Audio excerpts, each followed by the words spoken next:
Di tepian Sungai Musi yang megah, mengalir di jantung kota Palembang, terdapat sebuah tradisi kuno yang memikat hati, lomba bidar. Perlombaan mendayung perahu khas bernama bidar ini bukan sekadar adu kekuatan, melainkan warisan seni dayung tradisional yang telah menghiasi kehidupan masyarakat Palembang sejak zaman dulu kala. Setiap perayaan besar, terutama saat Hari Proklamasi Kemerdekaan Republik Indonesia pada 17 Agustus, Sungai Musi menjadi panggung gemerlap di mana para pendayung memamerkan keahlian mereka. Perahu bidar, dengan bentuknya yang ramping dan anggun, seolah menari di atas air, membawa cerita tentang keberanian, cinta, dan pengorbanan. Kata bidar sendiri adalah singkatan dari biduk lancar, merujuk pada perahu kecil yang dahulu digunakan oleh kurir atau penghubung di masa lampau. Dulu, perahu ini hanya cukup untuk seorang pendayung, lincah meluncur di permukaan air. Namun, dalam lomba modern, perahu bidar telah berevolusi menjadi lebih besar, didayung oleh belasan orang yang bekerja selaras, mengayu dengan ritme yang memukau, seolah menghidupkan kembali semangat leluhur. Di balik kemeriahan lomba ini, tersimpan sebuah legenda yang telah mengakar di hati masyarakat Palembang, kisah Putri Dayang Merindu. Cerita ini, bagaikan nyanyian Sungai Musi, mengalir dari generasi ke generasi, membawa pesan tentang cinta sejati, kesetiaan, dan keadilan. Di sebuah kampung di hulu Sungai Musi, hiduplah seorang gadis jelita bernama Dayang Merindu. Kecantikannya bagaikan sinar bulan purnama, namun hati dan budi pekertinya jauh lebih memikat. Ia adalah anak tunggal Sahdenar, seorang pria terhormat yang bersahabat erat dengan Tua Adil, tetangga mereka yang kaya raya. Tua Adil memiliki seorang putra bernama Dewa Jaya, yang sejak kecil sering bermain bersama Dayang Merindu. Ketika beranjak remaja, Dewa Jaya dikirim ke negeri-negeri jauh untuk menuntut ilmu, khususnya pencaksilat, seni bela diri yang menempa dirinya menjadi pemuda tangguh. Setelah bertahun-tahun merantau, Dewa Jaya kembali sebagai pemuda gagah berwibawa. Parasnya yang tampan dan sorot matanya yang penuh percaya diri membuatnya langsung terpikat pada Dayang Merindu, yang kini telah tumbuh menjadi wanita mempesona. Hatinya berdesir, teringat masa kecil mereka yang penuh tawa. Dengan penuh semangat, ia meminta restu orang tuanya untuk melamar Dayang Merindu. Sahdenar dan istrinya menyambut gembira niat Dewa Jaya. Namun, ketika mereka bertanya pada putri mereka, Dayang Merindu menjawab dengan suara lembut namun tegas, "Mohon maaf, ayah dan bunda. Hati saya belum tersentuh oleh rasa cinta kepadanya. Saya belum siap menjadi istrinya. Namun, jika ayah dan bunda menghendaki, saya tak akan mendurhakai kehendak kalian." Sahdenar dan istrinya memahami bahwa putri mereka, yang baru berusia 19 tahun, mungkin belum siap menjalin ikatan cinta. Ketika keluarga Tua Adil datang melamar, mereka menerima lamaran itu dengan ikatan pertunangan, berharap waktu akan membuka hati Dayang Merindu. Di sisi lain, di sebuah kampung sederhana di hilir Sungai Musi, hiduplah Kemala Negara, putra keluarga petani yang hidup dari hasil bumi di tepian sungai. Sama seperti Dewa Jaya, ia telah merantau ke negeri lain, mempelajari ilmu bela diri, dan mengasah ketangguhannya. Suatu hari, saat ia dan teman-temannya sedang mandi di Sungai Musi, sebuah cawan tembaga kecil yang indah terlihat hanyut dari hulu, dihiasi bunga dan minyak wangi yang harum.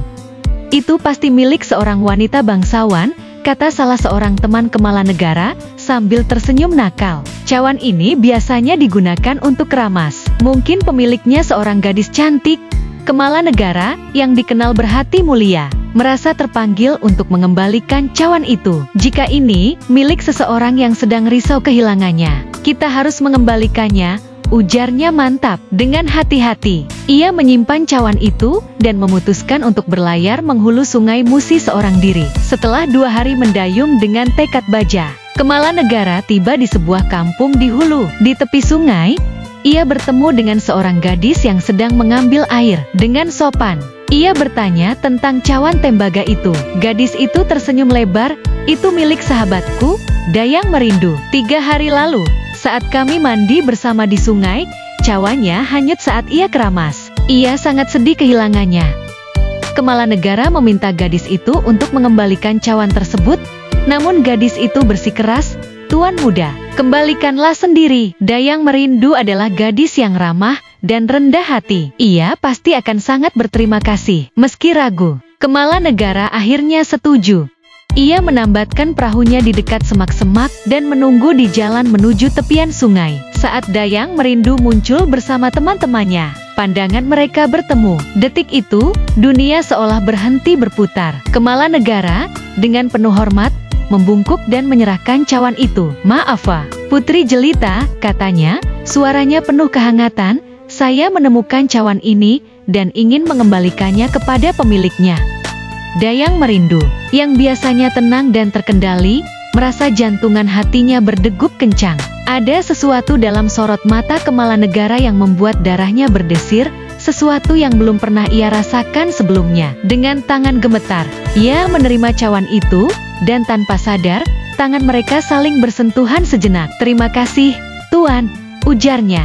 Suaranya lembut bagaikan angin sepoi-sepoi. "Apa yang bisa saya lakukan untuk membalas kebaikan Tuan?" Kemala Negara hanya tersenyum, tak mampu menjawab, karena hatinya pun dipenuhi gejolak cinta pertama. Teman-teman Dayang Merindu, yang menyadari getar asmara di antara keduanya, sengaja menjauh, memberi ruang bagi mereka untuk berbincang. Dari percakapan singkat itu, benih cinta mulai bersemi. Mereka sepakat untuk bertemu lagi, di tepian sungai yang sama, saat Dayang Merindu dan teman-temannya mandi pada pagi dan petang hari. Selama 3 hari, Kemala Negara tinggal di kampung itu. 6 kali mereka bertemu, berbincang, dan saling berbagi cerita, membuat cinta mereka semakin dalam. Ketika akhirnya ia kembali ke kampungnya di hilir, Kemala Negara tak bisa menahan gejolak hatinya. Ia meminta restu orang tuanya untuk melamar Dayang Merindu. Namun kabar pahit menantinya, Dayang Merindu telah dipertunangkan dengan Dewa Jaya.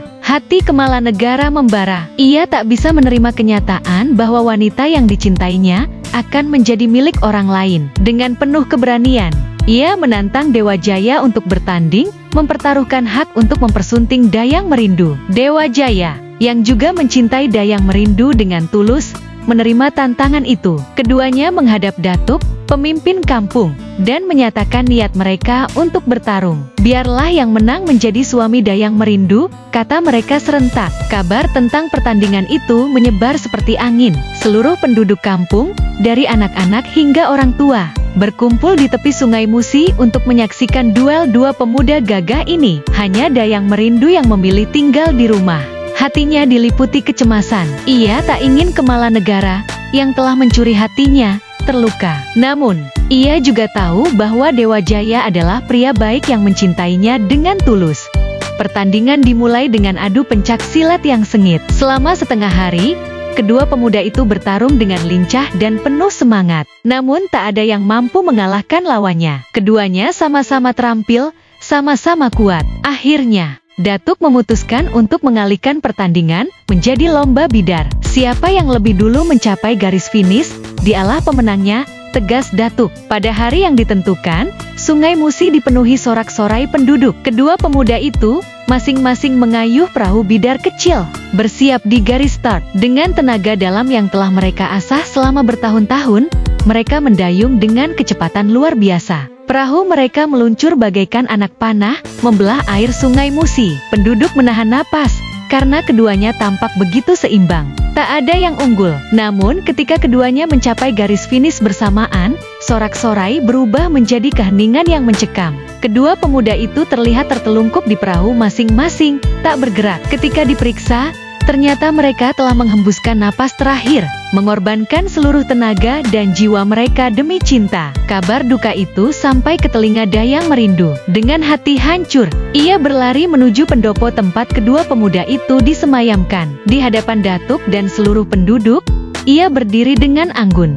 Namun air matanya tak bisa disembunyikan. Dengan suara yang penuh keteguhan, ia berkata, "Saya mencintai Kemala Negara dengan sepenuh hati. Namun saya juga tahu bahwa Dewa Jaya mencintai saya dengan tulus, dan restu orang tua saya ada padanya. Kini, keduanya telah pergi. Saya ingin berlaku adil. Mohon, Datuk, belah tubuh saya menjadi 2. Satu bagian dikuburkan bersama Kemala Negara, dan bagian lainnya bersama Dewa Jaya." Hadirin terpana mendengar kata-kata itu. Sebelum siapapun sempat menghentikannya, Dayang Merindu mengeluarkan sebilah pisau yang telah diolesi racun. Dengan gerakan cepat, ia menusuk dadanya sendiri dan roboh. menghembuskan napas terakhir di sisi kedua pemuda yang mencintainya. Kisah tragis Dayang Merindu mengguncang hati seluruh penduduk. Mereka mengagumi keberanian dan keadilannya, menjadikannya simbol cinta sejati dan pengorbanan. Untuk mengenangnya, setiap perayaan besar di Palembang diwarnai dengan lomba bidar, mengingatkan semua orang akan kisah cinta yang penuh makna itu. Tempat di mana Dayang Merindu kehilangan cawanya kini dikenal sebagai Kampung Keramasan, sebuah nama yang masih bergema hingga kini.